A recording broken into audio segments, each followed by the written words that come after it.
radiolibertà.net.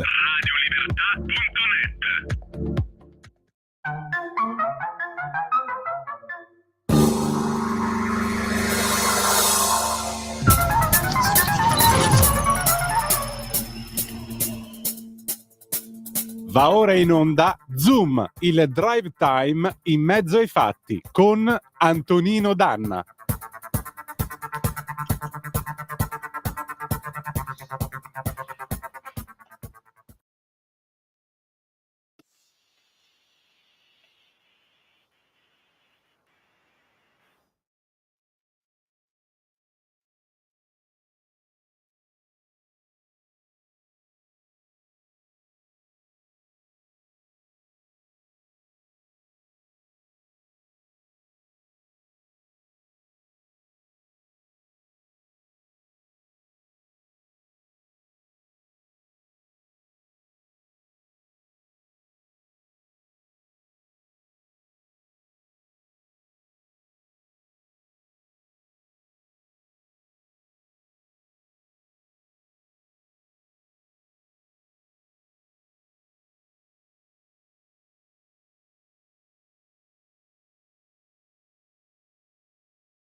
Antonino, a te la linea.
trovano ordigni incendiari, ancora scadono i termini, liberi gli uomini di Messina Denaro, e poi un'orrenda notizia che arriva da Roma: cade un ascensore in centro a Roma, un operaio muore, 2 feriti. Ma c'è già una telefonata, pronto, chi è là? Ciao, sono Marco D'Amanto, Antonino. Carissimo, dimmi tutto. Allora, il commento del direttore Sallusti mi ha portato a telefonare, ma è tanto che io voglio aprire questo argomento, proprio legato all'auto. Perché al di là dei mali italici di Fiat, di Agnelli, eccetera, ma come pensiamo di sfangarla con le auto cinesi? Ma per una semplice ragione, indipendentemente che siano elettriche o meno. Noi sappiamo tutti che le auto cinesi, le industrie cinesi godono di fortissimi aiuti di Stato, cioè vengono finanziate ovviamente dal governo cinese. Noi dobbiamo metterci in competizione, o dovremmo, o pensavamo di metterci in competizione con la Cina su una tecnologia che loro hanno sviluppato più di 10 anni, hanno iniziato a sviluppare più di 10 anni fa, con i costi cinesi e con gli aiuti di Stato che Pechino dà alle aziende cinesi che invadono il mondo, quando noi invece non possiamo, per volere dell'Unione Europea, fare la stessa cosa, perché non si può, per il discorso legato alla concorrenza, che sappiamo tutti quanti bene a cosa serva. Praticamente il più forte mangia il più piccolo e via discorrendo. E noi dovremmo metterci in competizione, ma non ci riusciremo mai. E un'ultima cosa, allora c'è un bellissimo articolo, un'intervista oggi su sussidiario.net al professor Giulio Sapelli, che parla proprio del discorso non legato alle macchine, ma del progetto americano, è vecchio come il mondo, di distruggere la Germania. Come diceva Morgenthau, bisognerebbe ridurre la Germania ad un campo di patate, solo che questo è un vecchio progetto americano e inglese, l'impero del mare contro gli imperi della terra, la Germania e la Russia, e distruggendo la Germania distruggerebbero finalmente l'Europa come loro progetto, ma ci finiremmo dentro anche noi, perché noi siamo terzisti della Germania. Sarebbe il caso, Antonino, se possibile, di fare una puntata proprio sul discorso legato alla concorrenza cinese, di quello che fa il governo cinese per sostenere le sue industrie di Stato, che sono fintamente in mano a imprenditori, ma in realtà sono sostenute dallo Stato, mentre in Europa questo non è possibile, anche se noi vorremmo comprarci come Stato con la Golden Share la Fiat, o comunque ciò che è della Fiat, non lo possiamo fare perché l'Europa ce lo impedisce. E anche il discorso geopolitico, magari anche attraverso una bella intervista a Sapelli, perché anni fa Sapelli veniva intervistato dalla radio. Ho portato via anche troppo tempo, ti lascio lavorare, grazie mille. No, ciao. Io ti ringrazio dell'assist, ti dico anche questo: noi potremmo fare tutte le riforme che vogliamo nel campo dell'automotive, resta un fatto: il lavoro in Cina non costa niente, costa troppo produrre in Europa, questa è la verità dei fatti. Il costo del lavoro è troppo alto e naturalmente questo ricade sui prodotti, ricade sul costo finale dei prodotti, ricade su tutti i balzelli, su tutte le dotazioni di cui le automobili devono essere dotate. Una Fiat 600 era fatta veramente con 2 fogli di lamiere incollato, un motore, 3 sedili, 2 davanti e 1 dietro, e un serbatoio della benzina, punto. Oggi se volete comprare un'utilitaria, l'utilitaria ha doppio airbag, ABS, tutta una serie di addirittura l'aria condizionata. Direte voi: ma io non rinuncio all'aria condizionata, nemmeno io, se per questo, però si paga. E si paga anche il costo del lavoro. Il costo del lavoro in Europa è troppo alto. Quindi tu puoi produrre tutto quello che vuoi, ma il costo del lavoro sarà sempre quello che inciderà. In Cina non costa assolutamente niente, o comunque costa e al momento, perché un giorno anche lì chiaramente la voglia di benessere si farà molto forte, è al momento molto basso. Inoltre, appunto, è molto facile fare la gara squilibrata così con lo Stato, e che Stato, che tira fuori un bazooka da 325 miliardi di dollari, quant'è, per sostenere un'economia che altrimenti, se si pianta, va all'aria tutto il mondo, visto che abbiamo delocalizzato pure l'anima da quelle parti, e dall'altro lato l'Europa con tutte le sue regole: no, questa è un'infrazione, questo è un problema, questo è quest'altro. L'Europa si sta avvitando su tante e tali di quelle fregnacce che rischiamo di esserne strangolati, e allora va cambiata, va cambiata e va cambiata alla svelta. Il problema è che in questa Europa c'è la Germania e la Germania non ha molto desiderio di cambiare testa. La Germania ha sempre quella idea che Uber alles, che comandano loro, a prescindere comandano loro, e noi siamo i loro diretti fornitori per quanto riguarda appunto tutto il settore manifatturiero. Per cui noi camminiamo agganciati a loro. Se vanno a gambe all'aria loro, figuratevi che cosa succede a noi. È un'Europa che così com'è non va, deve essere rifatta. La gente aveva dato un chiaro segnale, ma le elite, i governi di sinistra di questo euro a crocchio se ne sono fottuti. E anche questo è un errore che è alla base dell'Europa, e proprio per questo l'Europa va ripensata. Vogliamo un'Europa? Sì, ma deve essere l'Europa dei popoli, l'Europa delle nazioni, l'Europa che rispetta il voto dei cittadini. Altrimenti non andremo da nessuna parte e finiremo per diventare un cimitero, un grande parco divertimenti, un grande posto di attrazioni turistiche per gente che in altre parti del mondo farà soldi a palate. E adesso qui Parlamento. Chi abbiamo per qui Parlamento, Lorenzo? Abbiamo il deputato Centemero Giulio. Giulio Centemero, un grande ritorno. E allora vai con la sigla e vai con l'onorevole Centemero. Qui Parlamento.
Qui Parlamento.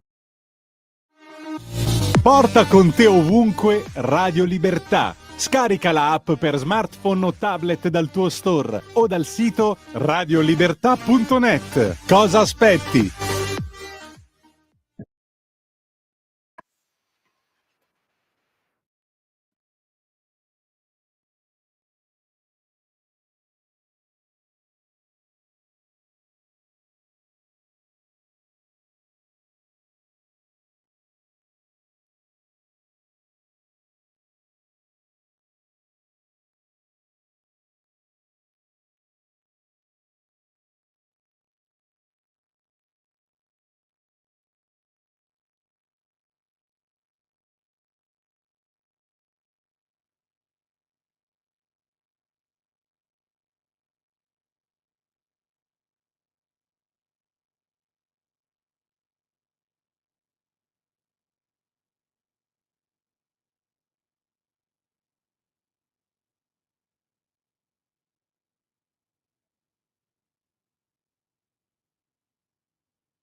Le 18:33 minuti e 17 secondi sulle magiche onde di Radio Libertà. Antonino Danna al microfono con voi. E allora, già che ci siamo, avete ascoltato un pezzo del 2009 di Gigi D'Alessio, La forza delle donne. Orbene, siamo in diretta e parliamo della forza delle donne con Elisabetta Franzoia. Elisabetta Franzoia la conoscete, è responsabile pari opportunità per la Lega Liguria, ma fa parte anche dell'associazione DELA che tutela gli orfani delle vittime di femminicidio.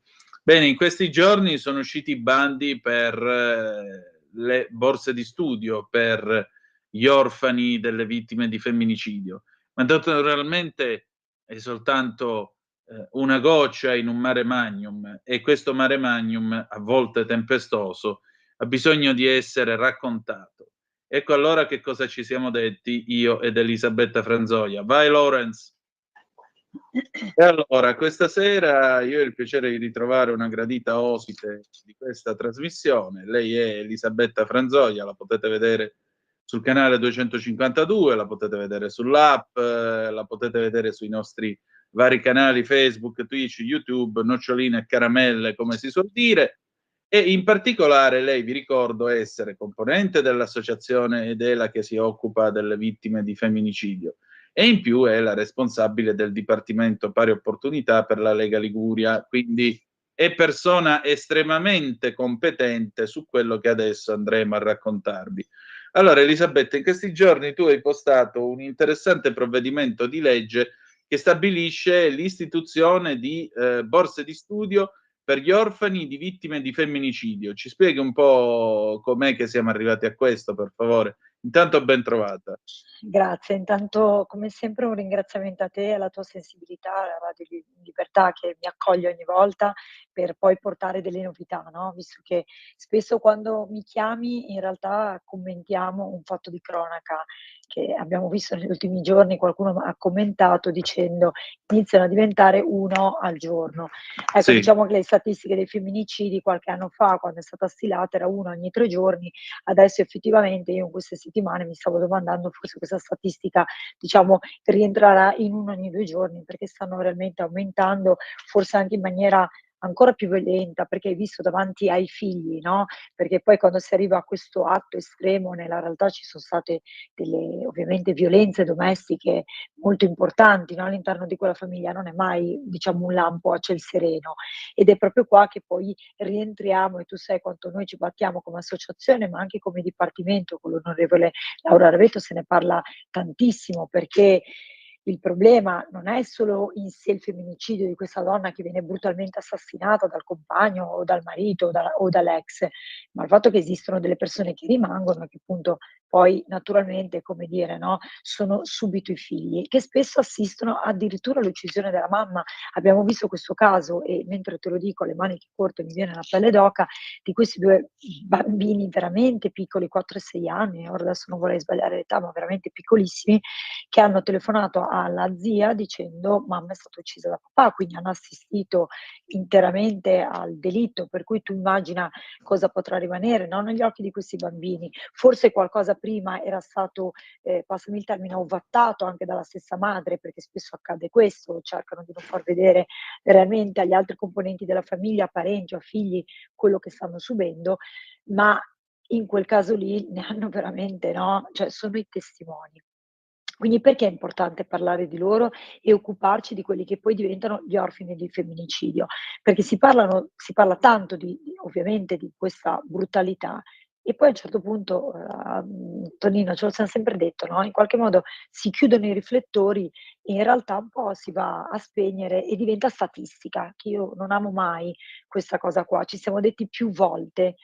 Spesso io nei social racconto anche la vita di queste donne, nome, cognome, età, lavoro, le amicizie che avevano, gli hobby che avevano, perché dobbiamo tornare a rendere umane, no, ovviamente, cioè a far capire che sono delle persone, e quindi come tale quando vengono uccise viene ucciso tutto un mondo, e ovviamente tutto questo ricade naturalmente in diretta sui figli, che rimangono completamente soli, ne abbiamo parlato tante volte, perché la mamma è uccisa, quindi non hanno più la parte materna, ma non hanno neanche più la parte paterna, perché spesso dopo questa uccisione il papà, quindi diciamo il marito o il compagno, o si uccide o comunque naturalmente viene arrestato.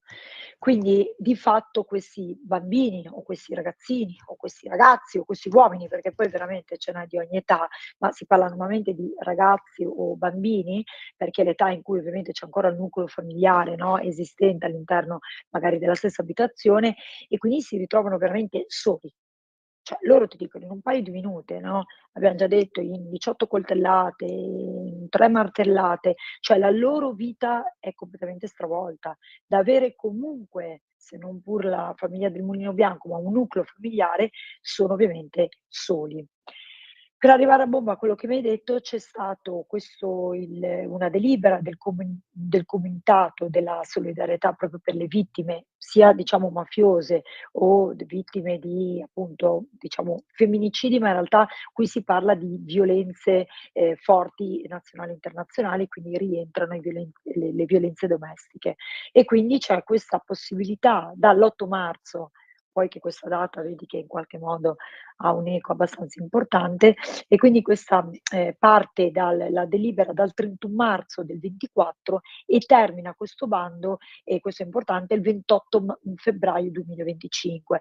Perciò mi è sembrato caro riproporlo sui social, perché spesso le persone non lo sanno e possono magari dirlo a chi purtroppo è in questa situazione, perché il bando, diciamo, non dico che va in scadenza, ma fra pochi mesi effettivamente non c'è più la possibilità.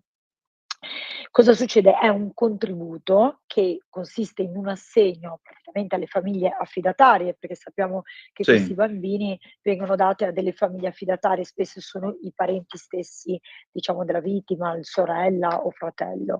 E quindi sono delle borse di studio e dei contributi anche altrimenti per l'inserimento nel lavoro, perché potrebbero essere già di un'età, diciamo un po' più in là.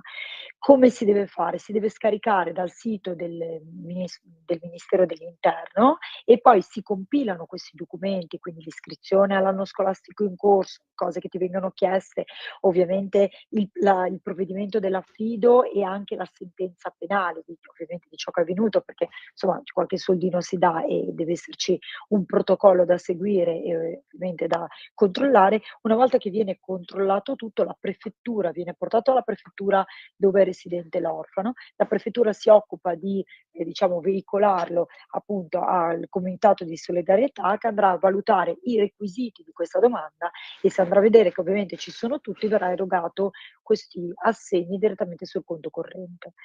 Tanto per darti, diciamo, una stima, partono da una scuola primaria che sono 700 €, quindi per l'anno scolastico, saliamo per la scuola, diciamo, di primo grado, la secondaria di primo grado, intorno ai 1.000 €, abbiamo 1.800 € per quella di secondo grado e se c'è appunto il discorso di andare all'università sono 2.500 €.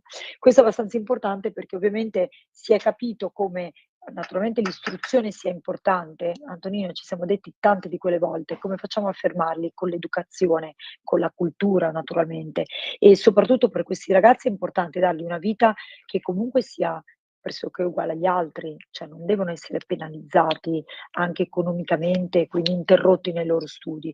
Per cui trovo che questo contributo, seppur magari per carità minimo, ma possa aiutare veramente queste famiglie affidatarie. Qui poi ti faccio parlare, ma chiudo dicendo: tu immagina cosa vuol dire già affrontare il dramma di una morte così spesso anche annunciata da parte anche appunto non solo dei figli, ma anche fratelli, sorelle di questa donna, che a un certo punto si ritrovano diventare loro stessi magari nuovamente genitori o genitori dei nipoti, perché in qualche modo ne prendono affido. È un carico molto alto, non solo ovviamente un impatto emotivo e non tutti possono avere gli strumenti per seguire questi ragazzi, ma a volte non solo strumenti psicologici, ma anche strumenti proprio economici. Quindi, credo che questi contributi abbiano un valore, soprattutto nel momento in cui, seppur piccoli, possono aprire, come dire, no, una strada nel ragionare anche da parte dello Stato che questa problematica c'è, esiste, va in qualche modo affrontata anche dal punto di vista economico, perché anche questo purtroppo andrebbe valutato. Scusa se come al solito vado come un treno, ma mi interessava e ripeto ti ringrazio che hai captato questa cosa dai miei post, proprio perché, fra qualche mese andrà in scadenza e mi piacerebbe che venisse a conoscenza, insomma, poi del cittadino che magari lo può anche veicolare a delle famiglie che conosce. Guarda, tranquilla, qua si cerca sempre di parlare di cose serie, non certo di quello che ho mangiato io o di quello che hai mangiato tu ieri sera, per cui a maggior ragione abbiamo bisogno di argomenti seri da offrire ai nostri ascoltatori. Faccio una domanda un po' cattiva e probabilmente stupida, quindi ancora più cattiva, perché quando la cattiveria si unisce alla stupidità ne vediamo delle brutte purtroppo. Borsa di studio, elemosina, lavacro di coscienza della collettività o aiuto concreto? Come al solito le tue domande arrivano, no, sempre un po' a bruciapelo, infatti tra l'altro io e te non ci confrontiamo mai prima comunque delle interviste. Come ti ho detto prima, voglio ovviamente pensarla, ma non nella parte positiva di più, perché effettivamente, come ti ho detto, il fatto di muovere un pochino le acque è comunque utile, perché la realtà dei fatti è che fino a qualche anno fa non veniva nemmeno definito il femminicidio. E anche qua io sono una di quelle persone che tendo a sottolinearne l'importanza, perché qualcuno mi chiede: ma sì, ma un omicidio?" No, in realtà no, perché l'omicidio nel momento in cui io anche come genere femminile, quindi poi a me questa parola ora genere che adesso è abusata, anche usata male, ma in realtà io come donna vengo uccisa in un supermercato perché c'è una rapina in corso, quello fa parte di un omicidio, cioè io comunque vengo uccisa mio malgrado, ma diciamo per una rapina piuttosto che per un errore. Nel momento in cui c'è un legame di sangue tra me donna e quindi questa persona che mi viene ad uccidere, quindi un marito, un fidanzato, un ex compagno, eccetera, comunque c'è stato un legame, addirittura appunto anche attuale di convivenza o c'è stato, il discorso cambia, perché spesso se tu vai a vedere, l'abbiamo già detto tante volte, le storie sono tutte diverse, no, teoricamente. Gli attori son diversi, possono essere città diverse, regioni diverse, addirittura l'abbiamo visto, qualcuno anche nazionalità diverse. Quest'ultimo caso dei 2 bambini che hanno assistito erano, marito e moglie, albanesi, quindi abbiamo italiani, albanesi, eccetera. Il problema qual è? Che c'è quella accanimento su questa donna nel momento in cui le cose non vanno bene o lei decide di andarsene e quindi c'è proprio quello stroncamento del tipo: "Se tu non stai con me, non stai con nessun altro, comunque ti uccido". Quindi diciamo che è lì che poi si va a definire il femminicidio, il fatto che ci sia un legame, il fatto di possesso e del perché, insomma, come dire, le cose non vanno bene, anziché ragionare magari anche in maniera un pochino più calda, ma ragiono, parlo, discuto, litigo anche, ma non arrivo certo a darti tante coltellate. E qua per chiudere, io e te ce lo siam dette tante volte, perché arrivare a dare 28 coltellate? Cioè probabilmente alla prima, alla seconda, alla terza questa donna è già stesa, è già morta sul suolo della cucina, piuttosto che insomma per strada.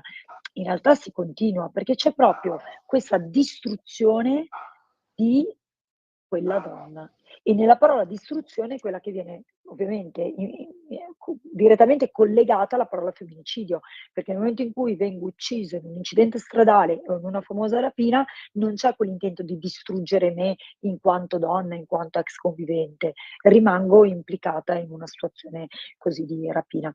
Questo è molto importante ed è importante perché, come vedete, anche eventuali bandi, che siano piccoli o grandi, ce ne sono comunque, ad esempio la regione Campania ha effettivamente eroga dei buoni, comunque degli aiuti a queste famiglie perché c'è, un alto numero di femminicidi, lì c'è stato in questi anni. Quindi devo dire che hanno fatto anche abbastanza un buon lavoro.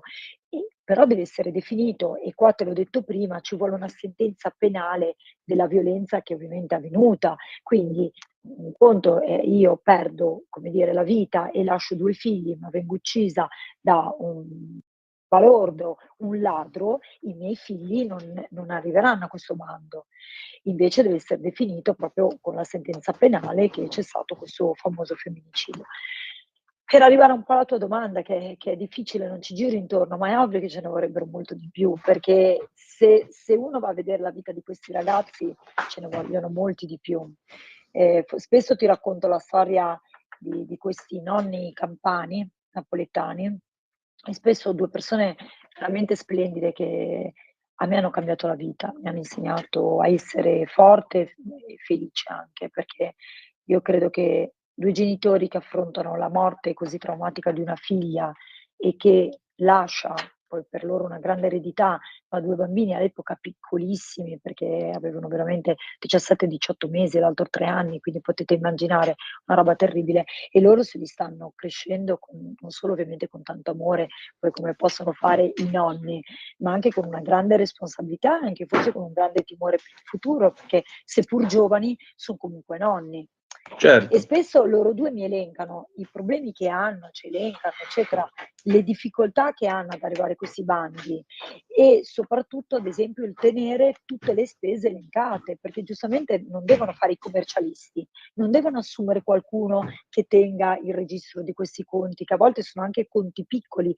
È corretto che ci sia un controllo, perché naturalmente ci deve essere, però ecco, se proprio devo essere cattiva, allora tu hai visto come abbiamo erogato, cosa abbiamo visto erogare in questi anni, non voglio dire la parola, però con una semplicità estrema in cui venivano usati per delle sciocchezze e poi andiamo a fare, come dire, no, tutte le lime su questa cosa qui. Ecco, questo un po' mi fa rabbia, allora in questo caso qua ti dico sì, la vedo un po' come un'elemosina, perché sono state erogate da un partito politico, come dire, no, un reddito che è sì. stato dato anche un po' così e non è mai stato pensato veramente a delle famiglie in difficoltà o chi ha veramente sofferto e deve tutti i giorni, credimi, combattere i libri di scuola, le attività scolastiche.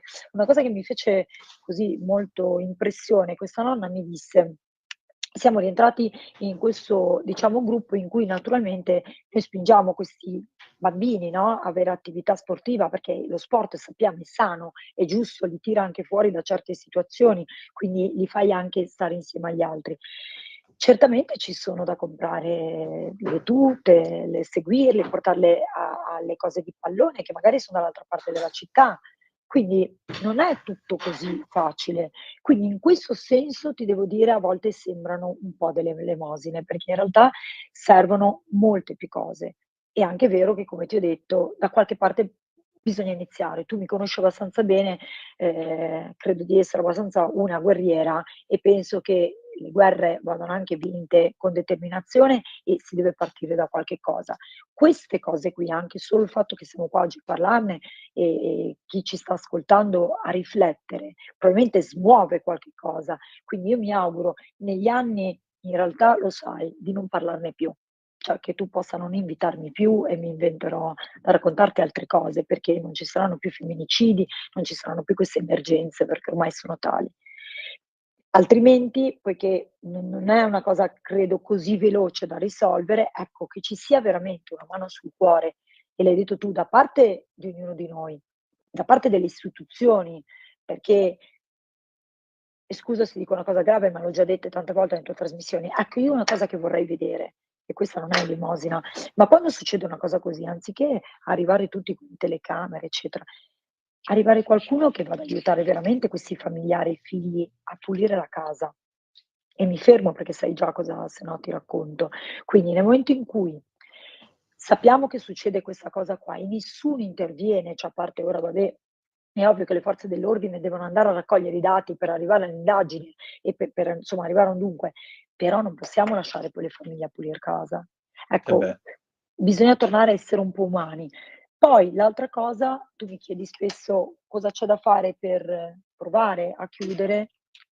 Io ti dico sempre la solita frase: torniamo ad essere umani. Cioè, questo caso della donna che di nuovo appartiene a questa settimana, che è stata uccisa, dove lui gli ha dato fuoco nella Panda e poi lei è riuscita a uscire dalla Panda e lui con un peso, superiore ai 100 chili gli è salito sul corpo e le ha fratturato costole. Lei in realtà è morta, a parte per le bruciature, ma per quel peso, cioè gli ha sì, per schiacciato il i peso sullo polmoni. sterno, le ha fatto scoppiare Esatto. il cuore.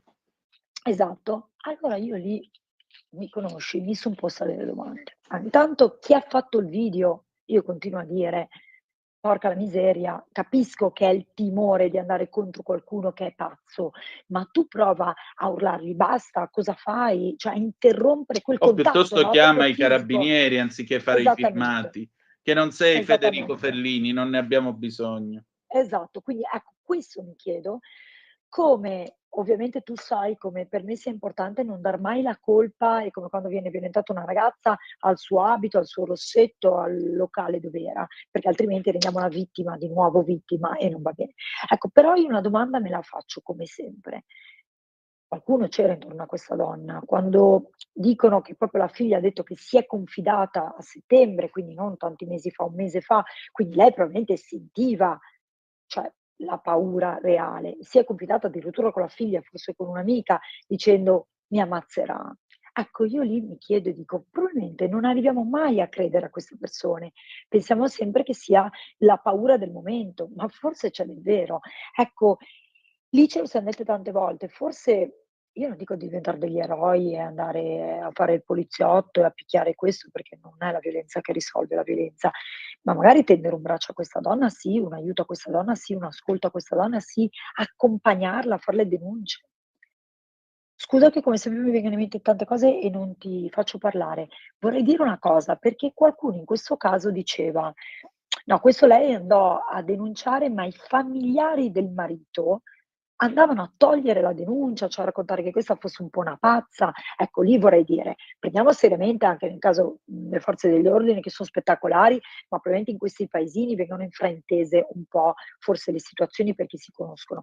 2, io lo dico a tutte le donne, a chi mi ascolta, non è la telefonata che io avviso qualcuno comunque a raccontare: "Guardi, io vedo queste cose, ho paura". Non è una denuncia, eh. Attenzione, perché ci son stati dei casi dove han detto: "Ha denunciato", poi tu vai a vedere la denuncia reale non c'è. C'era una chiacchiera con un poliziotto, che però di fatto non ha una procedura. Lui deve, diciamo, prendere dei dati e fare una vera denuncia con una firma, parlare con questa persona, naturalmente cercare di capire veramente lo stato d'animo e se c'è un'emergenza anche per un intervento veloce. Lo dico perché se no abbiamo un problema, Antonino. È il caso come è successo a Genova, che adesso si è concluso questa settimana, del fratello, no, che ammazzò, questa giovane ragazza che ha lasciato un bimbo, i genitori han detto: "Avevamo avvisato alla mattina la polizia", ma non avvisate in realtà, han fatto una telefonata dicendo: "Abbiamo timore che nostro figlio vada contro nostra figlia", ma non era una denuncia. Quindi loro non potevano partire, non è una sorta di incarico. Quindi ecco, forse ci sono tante confusioni. Qua chiudo dicendo: cerchiamo veramente di diventare umani, cioè a volte anche ascoltare, accompagnare, perché se ti accade a volte hai solo anche paura, non hai idea di come entrare in una caserma. In 2 è sempre un po' più facile. Senti, tra non molto si vota in Liguria. Che cosa c'è da fare per le donne in Liguria? Allora, tanto abbiamo tanti centri antiviolenza, se ti devo dire, anche in qualche modo supportati dalla Regione Liguria, che non si è mai tirata indietro. Quindi, abbiamo anche, appunto, persone della Lega qui sul territorio che lavorano veramente tanto per le donne. Quindi abbiamo creato degli sportelli, io personalmente ho creato anche degli sportelli abbinati, con l'onorevole Laura Ravetto, alla parte ad esempio del commercio, quindi a Confcommercio, perché cerchiamo di arrivare a pensare o anche la parte della sanità, quindi tutte le OSS, le infermiere, eccetera, perché son sempre tutte quelle persone che può accadere a loro o hanno un grande contatto con delle persone e quindi la loro sensibilità può veramente ad aiutare. Quindi degli sportelli che possono veramente accogliere anche delle banali domande, per chiedere, ecco, cos'è che si può fare. C'è sempre uno strumento utilissimo qua in Liguria e purtroppo adesso è stata spostata, ma abbiamo avuto un questore, una donna incredibile, che ha attivato benissimo l'ammonimento del questore, che non tutti conoscono, ma è uno strumento incredibile, perché nella realtà non viene neanche, diciamo, sottolineato chi fa questa sorta di denuncia, ma c'è un intervento del questore su questa dinamica, per cui vanno, diciamo, a chiamare, a intervistare l'ipotetico stalker, dico ipotetico perché per carità, giustamente bisogna fare delle indagini, non è che posso inventarmi domani quello mi sta stalkerizzando e non è la verità. Però a volte si è visto, e in Liguria in questo momento non ho i dati sotto mano, quindi non te li voglio dare per non fare errori, ma qua in Liguria c'è stato un abbassamento veramente di casi di stalking, comunque rallentati o fermati sul nascere, grazie all'ammonimento del questore.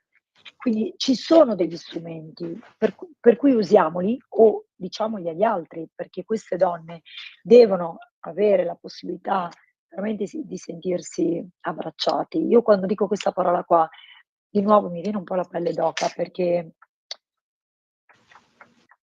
le vediamo morire e se tu pensi alle loro storie prima, io penso a quella donna lì, l'hanno capito. E vivere nella paura e nel terrore e poi probabilmente io penso sempre a quei 3, 4 minuti che hanno preceduto l'ultimo respiro. Cosa gli sarà passato per la testa, no? E questo a me fa paura, quella cosa lì, cioè questa donna che è stata bruciata nella Panda e poi il corpo del marito col suo peso l'ha schiacciata, l'ultima telefonata l'ha fatta alla figlia dicendo: "Mi sta ammazzando, mi ha ammazzato", ora non ricordo, non vorrei dire la frase sbagliata. Radio Libertà. Veniamo da una lunga storia e andiamo incontro al futuro con spirito libero per ascoltare tutti e per dare voce a tutti. Cioè, io sai quante volte l'ho pensata questa settimana?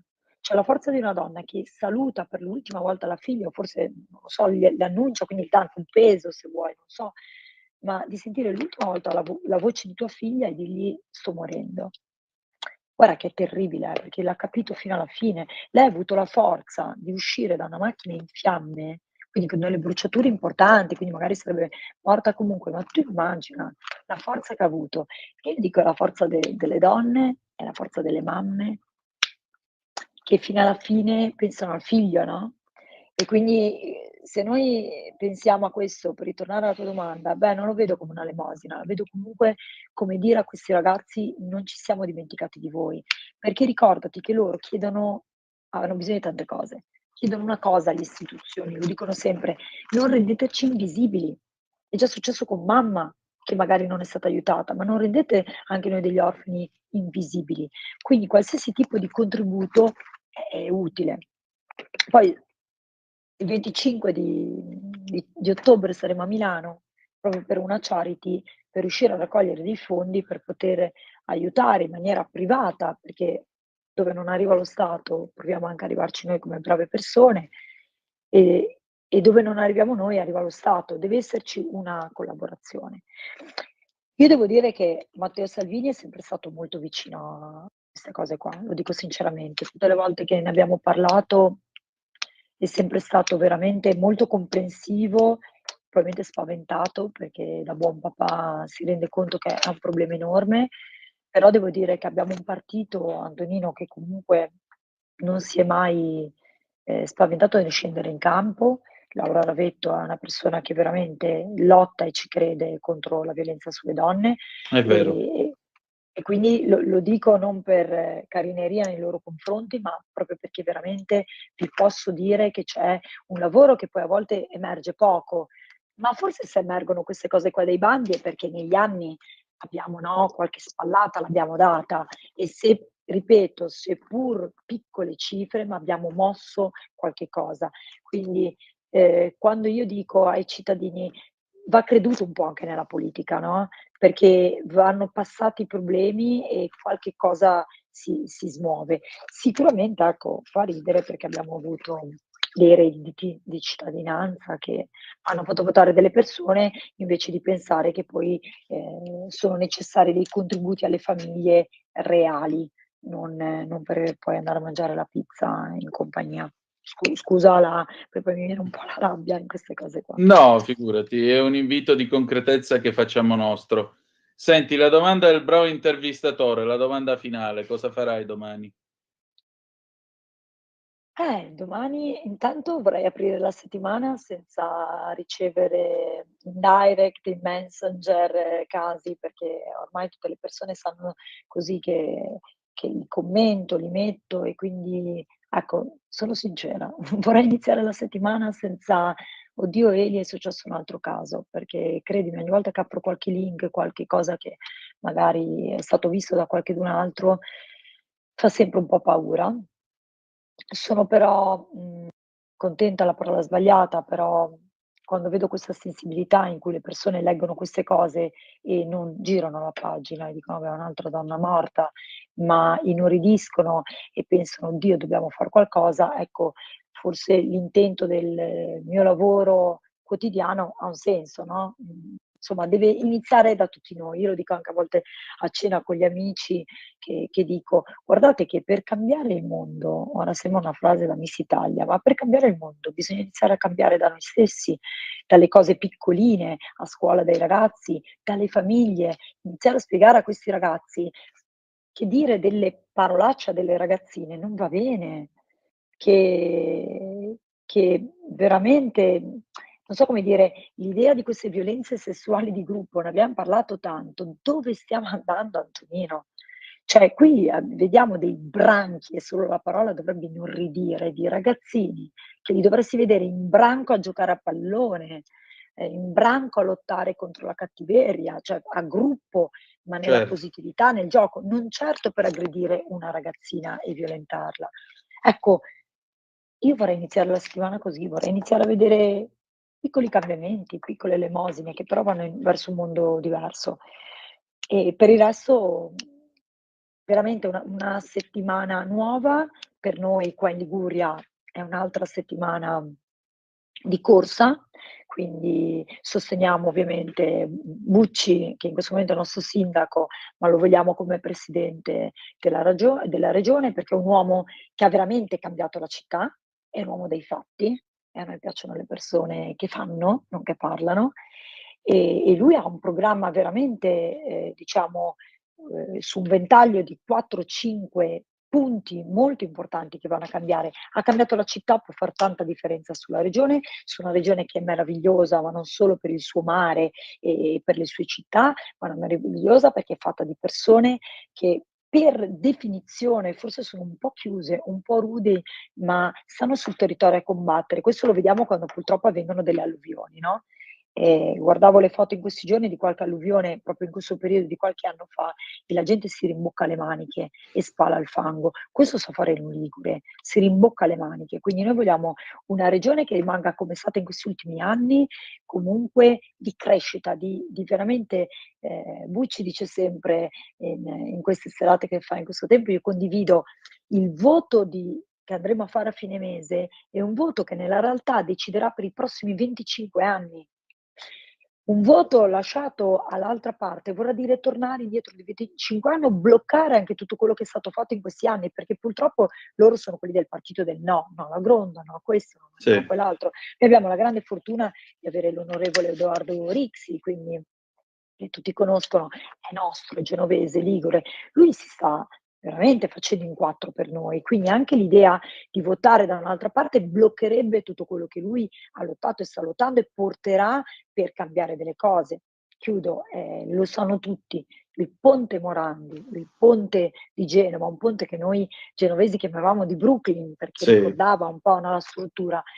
Ragazzi, è crollato, ha spaccato una città in 2, ha cambiato il volto alla città. Guarda, credimi, per mesi c'era un'aria grigia in città, proprio di morte, che era terribile. Allora io dico, se oggi abbiamo un ponte nuovo, se tante cose sono state sistemate, dobbiamo dire grazie a Edoardo Rixi, che non ha, credo perso veramente un minuto e viveva a Roma per portare i soldi e ricostruire il ponte, Bucci, che ha veramente lavorato tanto, il governatore Toti, cioè hanno fatto veramente squadra, eliminando anche, no, quelle cose da partito non partito, ma hanno veramente lavorato per il bene della città e l'hanno cambiata, in quanto in 18 mesi, in un momento di pandemia. Allora io dico da cittadino, non si può dimenticare questo, capisci Antonino? È una Sì. regione che ha sofferto tantissimo dalle alluvioni, al ponte che l'ha spaccata in 2 la città, ma il capoluogo, e oggi io mi sento parte donna di destra, ma di dire veramente che dobbiamo rivotare destra, perché Bucci sarà la nostra soluzione, sarà portare avanti una regione. Mi ha ferito molto vedere cosa l'avrei letto, cosa è stato scritto di Bucci in questi giorni. Sì, appunto del suo tumore. Esatto, ecco, come vorrei partire questa settimana senza leggere queste cose qua. È un Senza augurio che condividiamo allora. Grazie. Esatto. Grazie a te e grazie a tutti come al solito per ascoltarmi. Grazie. Stai ascoltando Radio Libertà. la tua voce libera, senza filtri né censura. La tua radio.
A E te la anch'io linea. avrei, grazie Lawrence, anch'io avrei voluto trovarmi in fondo alla piazza a vedere quello che cantava Only You nel 1980 insieme con Enzo Iannacci.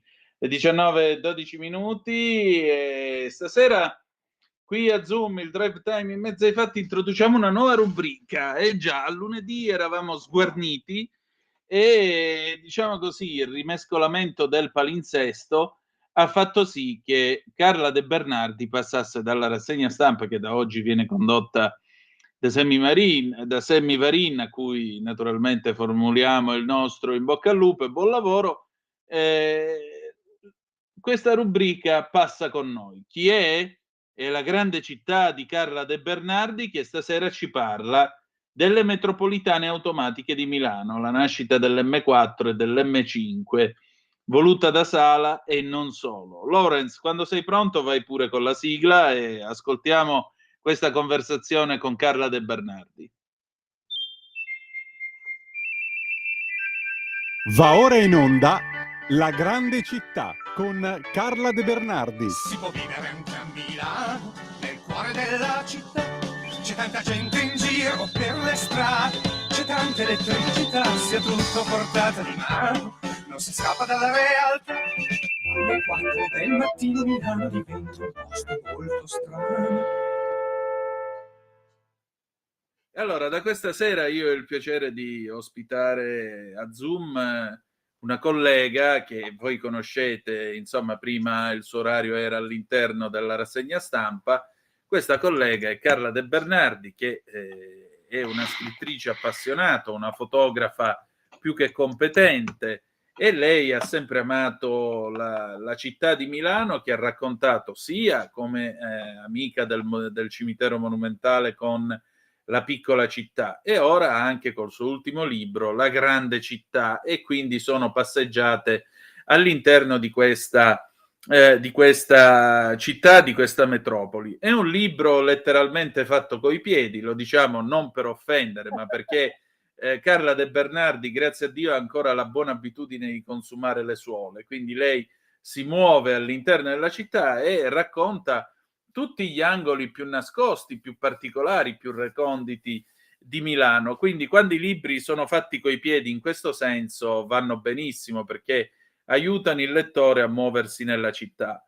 Oggi diciamo che anziché andare a impolverare le estremità lungo per esempio i Fopponi o lungo i Navigli di Milano, oggi si parla della Milano sotterranea, della Milano che dal 1964 viaggia sottoterra e che 60 anni dopo l'inaugurazione della linea 1 alias Rossa, da sabato 12 ottobre ha la M4 che si aggiunge alle altre 4 linee già presenti, quindi a oggi Milano ha 5 linee di metropolitana più una del passante. Ma c'è qualche particolarità sulla M4? Intanto benvenuta a bordo di Zoom e grazie Carla per la tua collaborazione e per la tua presenza. Grazie a voi, sono felice di continuare a collaborare con Radio Libertà. Grazie e con cuore. te Antemino.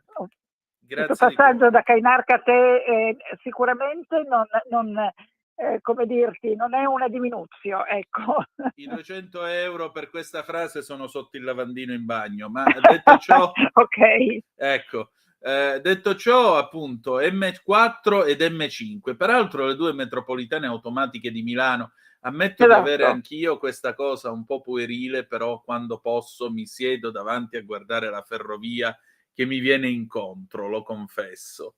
Specie quando non ti fa paura, non è come sulle montagne russe. No, perché nel mio passato di ferramatore, che sarebbe appassionato di treni, io ho anche viaggiato nelle cabine di comando dei treni, pure del pendolino, per ecco, cui vedi. Diciamo che mi diverte, non mi fa paura. E a te? A me fa un po' l'effetto montagne russe, invece mi sembra di essere, non dico in pericolo, ma insomma, l'adrenalina, mi si scatena l'adrenalina. Allora, cosa ne diciamo di questa cosa qua? Allora, io vorrei fare un piccolo precedente storico. Vai. Perché l'idea della metropolitana milanese viene dagli inizi del Novecento, e questa forse è una cosa che non tutti sanno.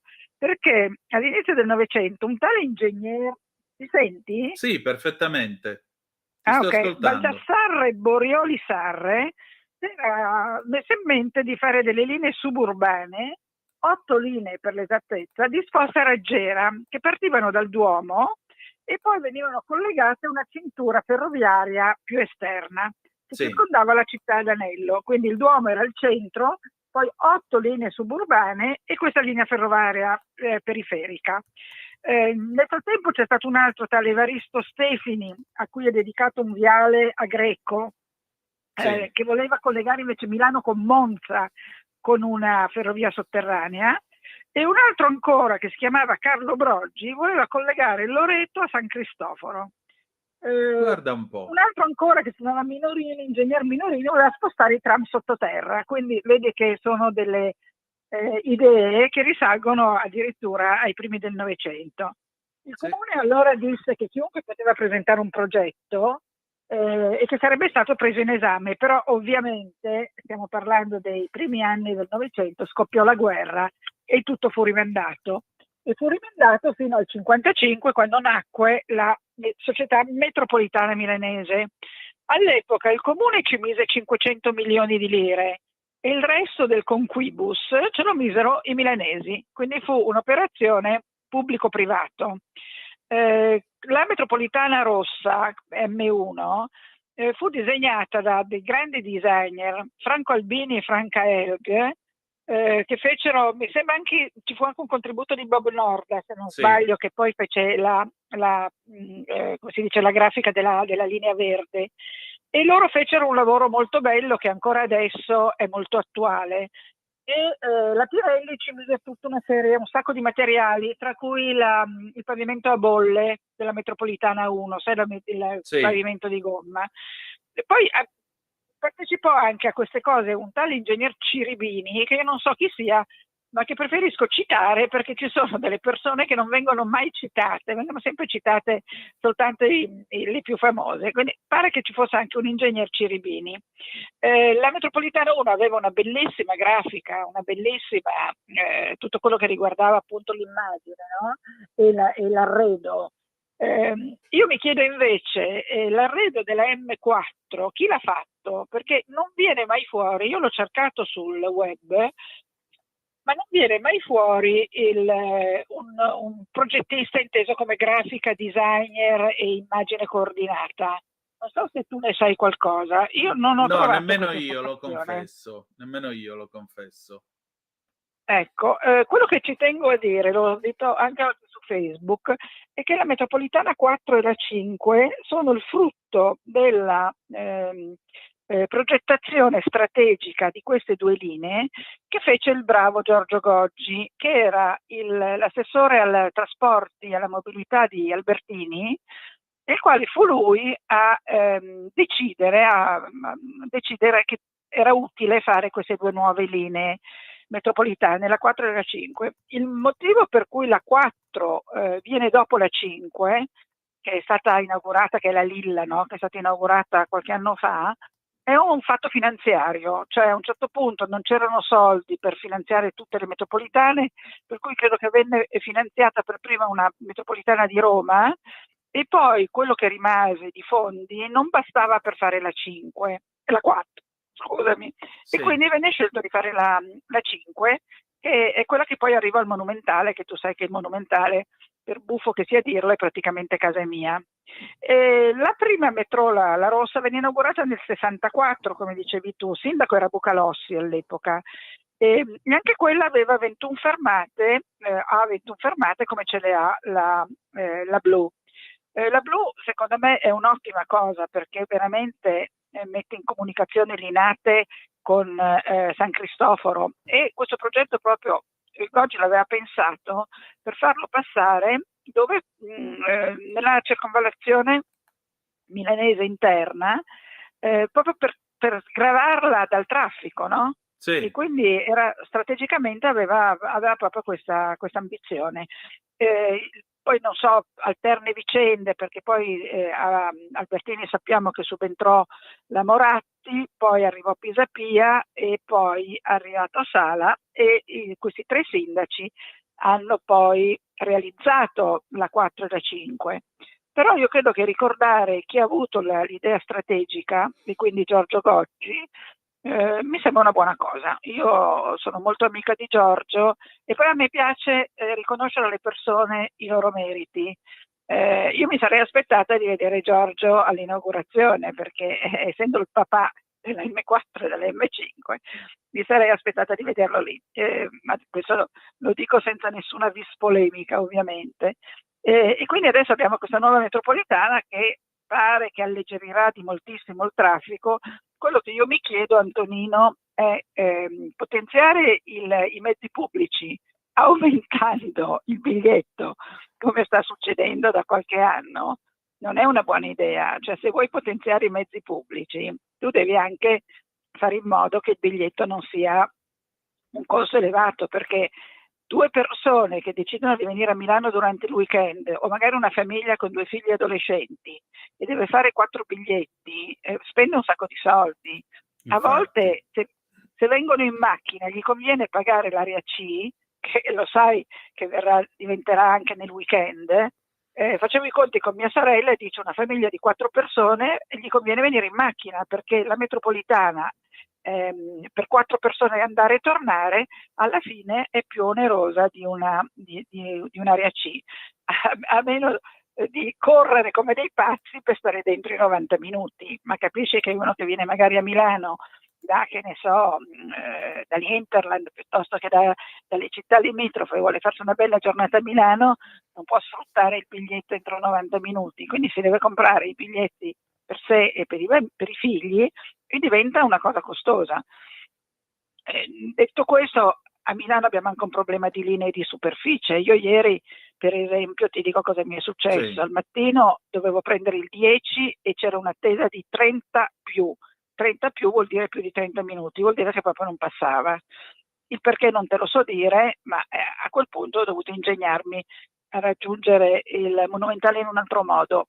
E poi invece ieri sera mi è successa una cosa veramente sgradevole, che purtroppo non ho potuto prendere il numero dell'autobus. Ero seduta alla fermata della Triennale, ero andata a vedere una mostra in Triennale, ero lì seduta, l'attesa era di 16 minuti e mi sono messa di puzzo buono ad aspettare, perché non avevo voglia di tornare a casa a piedi. Stavo guardando il telefonino, non mi sono accorta che passavano i minuti perché stavo facendo delle cose mie. A un certo punto passa la 58, io ero seduta alla fermata e non ero vicina, lontana, ero seduta alla fermata e guardavo il telefonino. È passata a razzo la 58, non ha guardato se c'era qualcuno alla fermata, non si è fermata, io l'ho rincorsa perché c'era il semaforo rosso, gli ho bussato, gli ho detto guarda che io ero alla fermata, mi apra. Questo qui mi ha fatto un gestaccio e ha proseguito. Complimenti, un signore. Un signore, sono rimasta così male perché, e poi sono andata a casa a piedi a quel punto, perché c'erano altri 16 minuti di attesa. E quindi poi ho detto se mi rifanno lo stesso scherzo non arriverò mai a casa. Insomma, comunque, non è che io volessi mettermi a fare delle discussioni sulla viabilità, sui trasporti pubblici milanesi, però vista l'occasione dell'inaugurazione della M5, poi Sala mi sembra che abbia detto che adesso vuole fare anche la M6, Sì. prolungare la M1 fino a Baggio, e questo è un altro argomento che a me piace molto, che è proprio, tu lo sai, prima parlavi del mio camminare per la città. Baggio è uno dei quartieri che io ho raccontato nel mio libro della Grande Milano, è uno di quei quartieri che un tempo erano comuni e che quindi Sì. hanno la struttura ancora del paese, del villaggio, perché essendo stati comuni fino al 1923 hanno quella struttura un po' paesana, molto, come dirti, amichevole, molto confortevole. Hanno poi magari dei quartieri moderni che sono stati aggiunti, come appunto Sei Milano, che è stato fatto da Borio Mangiarotti recentemente, ma hanno mantenuto la struttura del paese, quindi le botteghe, la libreria, la piazzetta, il negozietto, la fontanella, il panificio. Raggiungerla con la metropolitana sarà sicuramente una cosa molto utile. C'è un fenomeno che si sta creando, ne abbiamo parlato una volta anche con Giulio, credo, ed è quello che gli inglesi chiamano la gentrification. Sì, E esattamente. cioè, ecco, quindi anche Baggio, è vero che raggiunta dalla metropolitana sarà più raggiungibile e molto più comoda, soprattutto per chi ci abita, ma finirà per espellere il ceto medio che adesso abita a Baggio, perché il centro, con la gentrification o gentrificazione che dir si voglia, espelle le persone che non ci possono più abitare perché i costi sono diventati impossibili sia di acquisto che di affitto, che costi di vita. E quindi quelli che stavano in centro si spostano si gentrificano verso i quartieri limitrofi, e quelli che stavano nei quartieri limitrofi, vedendo lievitare anche lì costi e affitti, si spostano ancora più in là. E quindi questo fenomeno si sta veramente realizzando. Decisamente, ma questo non credo sia buono per la città, perché ha È reso quello il che centro di dico. Milano un enorme ufficio. Esatto, è un'enorme paninoteca e birrificio e mangificio, non so come si può chiamare. Sì, appunto. Roba da mandibola e basta. Sì, roba da mandibola e roba da... Io nei miei giri ho veramente... sono entrata proprio dentro questi quartieri, proprio andandoli a vedere i vicoli, a vedere le rogge, a vedere le piazzette, e io spero tanto che si mantengano, perché man mano che appunto si gentrifica la città, questi quartieri vengono poi trasformati. Cioè, Porta con te ovunque Radio Libertà. Scarica la app per smartphone o tablet dal tuo store o dal sito radiolibertà.net. Cosa aspetti? Sala ce l'ha un po' il vizietto di buttare giù casette Liberty e casette eclettiche per fare piccoli condomini o grandi condomini, no? Ce l'ha un po' quel vizietto lì. Non è una bella roba, direi. Le casette Liberty sono più piacevoli. Certo, ieri passeggiavo qui intorno a casa mia, io abito in Corso Vercelli, no? Mm. Sono andata a fare un giretto a City Life e City Life è un quartiere bellissimo proprio di case Liberty e casette antiche a monofamiliari o bifamiliari col giardino, che sembra di essere in Inghilterra, è di una bellezza strepitosa quel quartiere lì. E io temo che questi quartieri mano a mano verranno sostituiti da grattacieli e condomini, ho paura di questo. Poi magari sono io che sono pavida e mi preoccupo inutilmente, però in via Crema è andata giù una villetta Liberty in 5 minuti, l'ex ristorante Trepini in via Morgagni è andato giù in 5 minuti ed era una costruzione eclettica deliziosa, e cosa verrà su non lo sappiamo. A Gorla hanno tirato giù un vecchio ristorante, dovevano ristrutturarlo, invece è sparito nel nulla e non si sa cosa verrà anche lì. Crescenzago anche ha un problema, hanno sfrattato l'Ampi e la banda di Crescenzago dalla casetta dove stanno in piazza, come si chiama la piazza di Baggio? Vabbè, adesso mi sfugge, ma c'è questa casettina vecchia, non particolarmente pregiata, però antica, molto antica, dove aveva sede l'Ampi, aveva sede, mi pare, la Croce Verde e la banda di Crescenzago, che è una delle 2 grandi bande milanesi, insieme alla banda di Afori, e sono stati buttati fuori, sfrattati, perché la casetta, che probabilmente era una vecchia cascina, perché poi vicino c'è proprio una cascina che era napoleonica, quindi probabilmente era una cascina anche quella, sulle rive della Martesana, quindi sull'acqua. E cosa faranno lì? Butteranno giù la casetta antica per fare un condominio magari di quelli rivestiti di ceramica bianca? Beh, ma ci sarà una sovrintendenza ai beni artistici e culturali anche a Milano? Amore, ma se come si dice, un edificio non è protetto, non ha tutela, non è tutelato. Guarda il casino che sta succedendo con San Siro, che sono riusciti a far tutelare il secondo anello, e lì è tutto un andirivieni, sì è tutelato, no, la tutela comincia nel 25, no, perché sai che San Siro risale al 1926, no? Infatti. Quindi i 70 anni sono non la fondazione di San Siro del 26, ma il secondo anello, che è del 50, insomma di 70 anni fa esatti, quindi del 55 direi, Sì. è stato messo sotto tutela, però adesso la sovrintendente ha detto che non è una tutela rigorosa, che forse si può lasciare soltanto una rampa a testimonianza di quel, insomma, un casino. Per cui la sovrintendenza sì c'è, però forse non sempre basta la sovrintendenza. Se c'è una volontà politica forte di abbattere e ricostruire, insomma, il Comune di Milano c'ha un po' di grani in questo senso, lo sappiamo. Infatti. Senti, ma visto che parlavi di Baggio e della metropolitana, quindi domani quando manderemo la gente a suonare l'organo a Baggio potranno farlo più rapidamente? Esatto, potranno andarci in metro comodamente. Ecco, lo diciamo per i nostri ascoltatori, andare a suonare l'organo a Baggio che vuol dire? Sì, perché a Baggio, nella chiesa di, come si chiama la chiesa di Baggio? Aiutami. Non me la Aspetta che te lo ricordo più. dico. No, ma adesso te lo dico perché ce ne sono due di chiese a Baggio, perché c'è Sant'Apollinare Vecchio e Sant'Apollinare Nuovo, no? Sant'Apollinare Nuovo risale agli anni 40 ed è una specie di casermone che non molto Stiamo bello. parlando ovviamente di quella vecchia.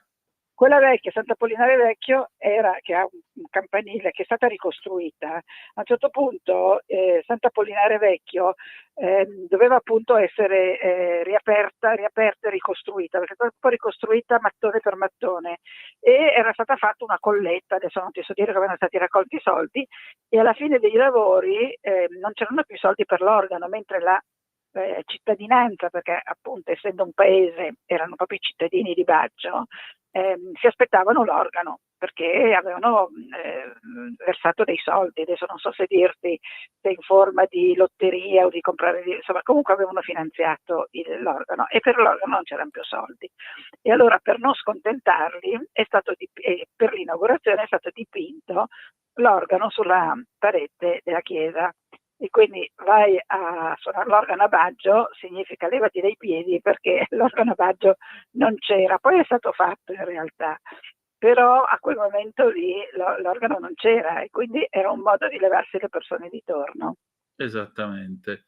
Senti Carla, noi ci avviamo alla conclusione di questa conversazione tra noi e spero insomma piaccia ai nostri ascoltatori. La prossima puntata ovviamente ci sarà anche il video, le fotografie e tutto il resto.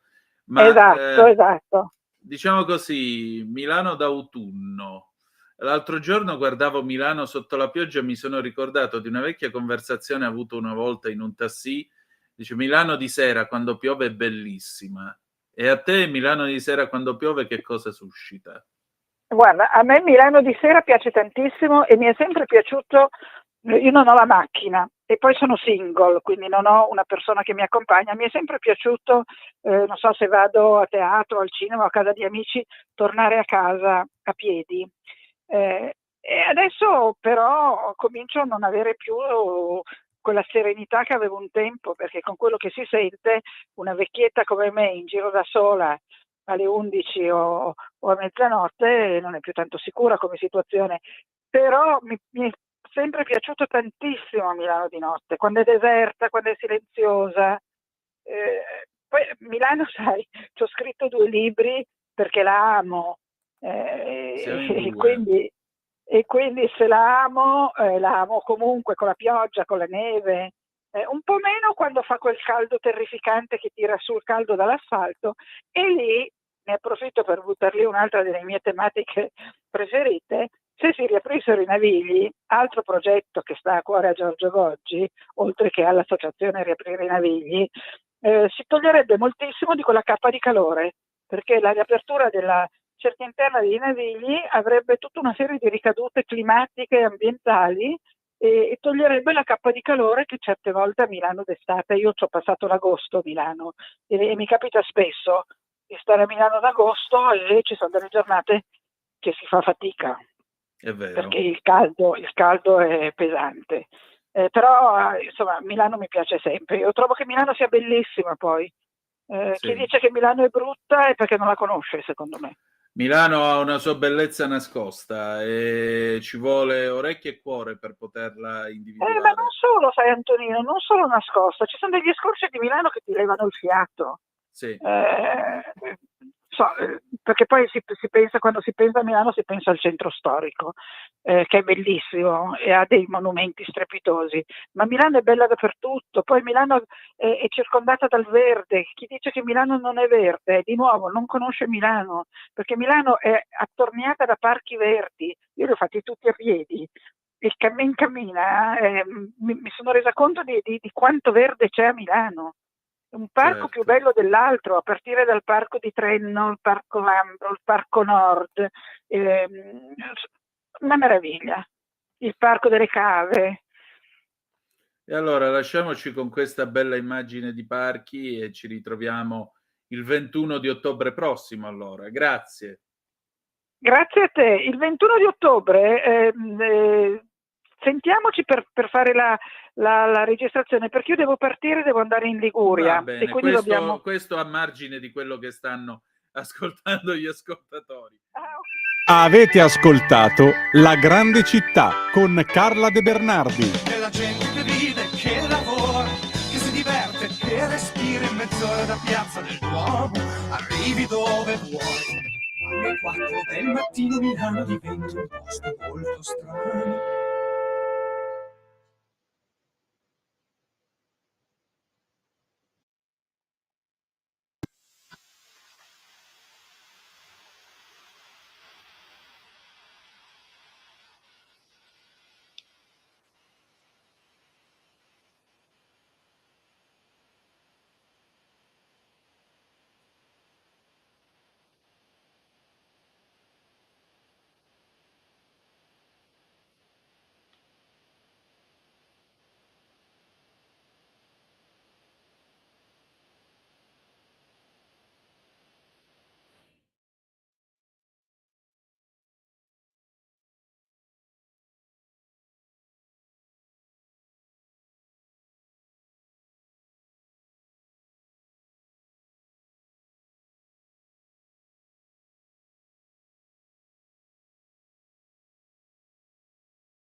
A te la linea.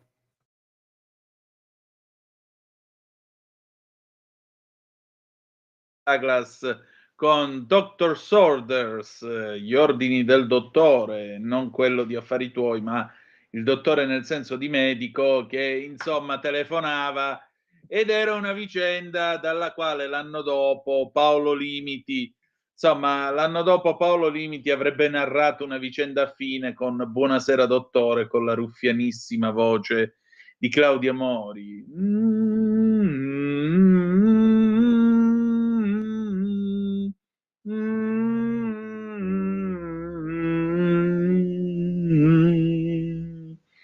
Ciao, sono io. Ah, buonasera Geometra. No, quella è un'altra storia. Va bene, allora, è arrivata una zappa al 340-670-9659. Non sappiamo chi tu sia, signore, signora, signorina, non so. Perché tacete, censurate come i giornaloni? No, vi chiedo di volere correttamente approfondire la questione gravissima dell'apostasia della Chiesa cattolica. Se mi spieghi da dove la raccontiamo sta storia, che ne parliamo volutamente, insomma. L'apostasia della Chiesa cattolica, straordinario. Va bene, se magari ci offri qualche spunto, perché è molto facile mandare un messaggio senza manco il tuo nome, senza manco sapere chi tu sia, per dire queste cose. Bene. 0292947222, il telefono è aperto, ma so che c'è già una telefonata. Pronto, chi è là? Eccomi, Michele Caruso. Maestro, buonasera. Allora? Bonsoir à tout le monde. Un saluto complesso Brige. Madame, monsieur, comment ça va? Ça va bien? Oh là là. Sì. Bien, monsieur. Bien, monsieur. Vous? Très bien. Merci beaucoup. Bon. Zoom, andate pur con le point. E il mio francese si ferma alla terza elementare. Manco puoi pretendere assai, Michele, dai. Vabbè, dai. Dicevo, Zoom, il drive time in mezzo ai fatti con te, Antonio Danna, sulle frequenze magiche frequenze di Radio Libertà, la Talk Radio. Dunque, intanto stasera, lo so che tu non sei tanto calciofilo, c'è la nazionale Nations League Italia-Israele, che è un paese martoriato dalla guerra, ma noi che siamo un paese invece in tempi di pace civile, si godrà questa partita per confermare il primato nel girone. Tra l'altro ci sarà poi l'altra sfida tra la squadra dei nostri cugini transalpini francesi e quella belga, per vedere come andranno le cose in Nations League nello stesso girone. Bene, io però adesso passerei invece ad una tematica che mi sta particolarmente a cuore, per la quale sono sensibile, che è quella del bullismo, del cyberbullismo. La generazione Z, il 65% dei giovani ha subito violenza. Vado con l'editoriale? Vai. Il punto di Michele Caruso su Radio Libertà, la Talk Radio. L'epilogo è stato quello purtroppo che si temeva fin dall'inizio. Il corpo di un ragazzo appena quindicenne è stato trovato riverso a terra, privo di vita, nella tarda mattinata odierna, vicino a un casale di campagna. Si è suicidato con un colpo di pistola, non una pistola qualsiasi, quella detenuta dal padre agente della polizia municipale di Senigallia, nelle Marche. Era stato lui a darne l'allarme ieri sera, dopo essersi accorto che il figlio, uscito di casa, aveva portato con sé l'arma. Sono subito scattate le indagini, le ricerche che hanno coinvolto carabinieri, polizia municipale e vigili del fuoco, usati addirittura anche un elicottero, i droni, le unità cinofile. In mattinata alle scuole della zona è arrivata l'indicazione di non far uscire gli alunni nelle aree esterne agli edifici scolastici, perché si temeva che ci potesse essere lui che si fosse nascosto da quelle parti. Le forze dell'ordine hanno presidiato con particolare attenzione l'istituto alberghiero Pranzini di Senigallia. Mi sono documentato laddove era la scuola che il ragazzo frequentava. L'ipotesi che il ragazzo potesse essere stato vittima di bullismo è oggetto di verifiche da parte degli inquirenti. Un fascicolo è stato aperto in procura per istigazione al suicidio.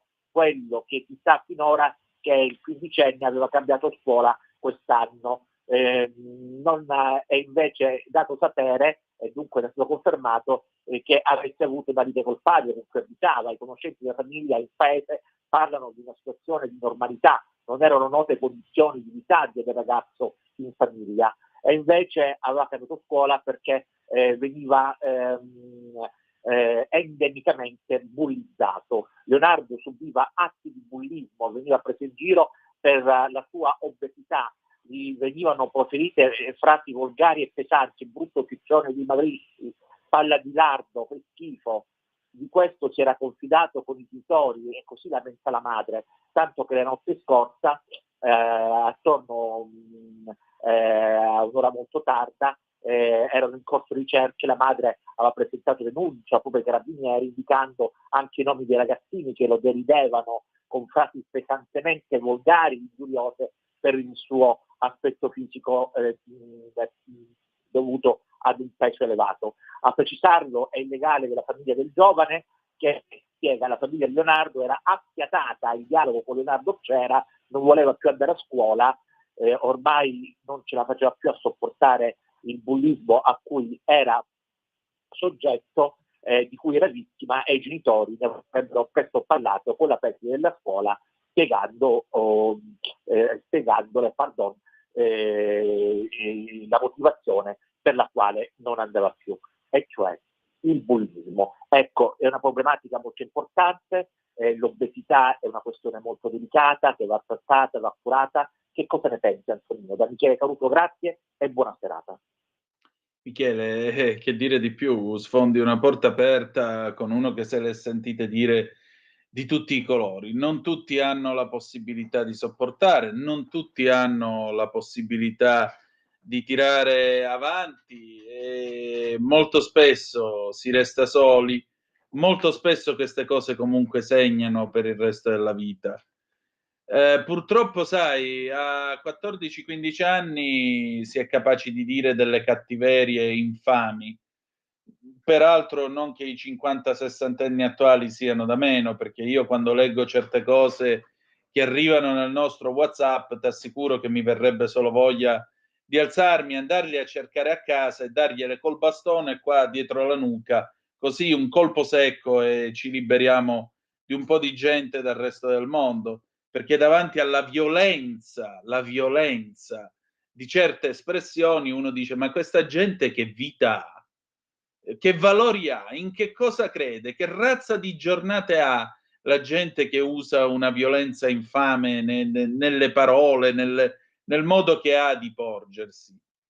Poi però mi ricordo di essere una persona civile e quindi li lascio alla loro volgare abiezione, perché loro hanno la loro ignoranza fottuta, aggiungerei.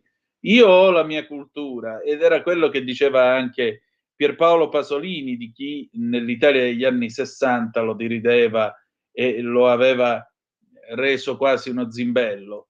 Ecco, il concetto, caro Michele, è quello, è che purtroppo i ragazzi oggi sono più soli attaccati a quel pippolo elettronico, molto spesso non hanno qualcuno con cui confidarsi e finiscono vittime di vere e proprie merde, scusate l'espressione, della loro stessa età, e che poi quando gli si presenta il conto dicono: e vabbè, ma scherzavano.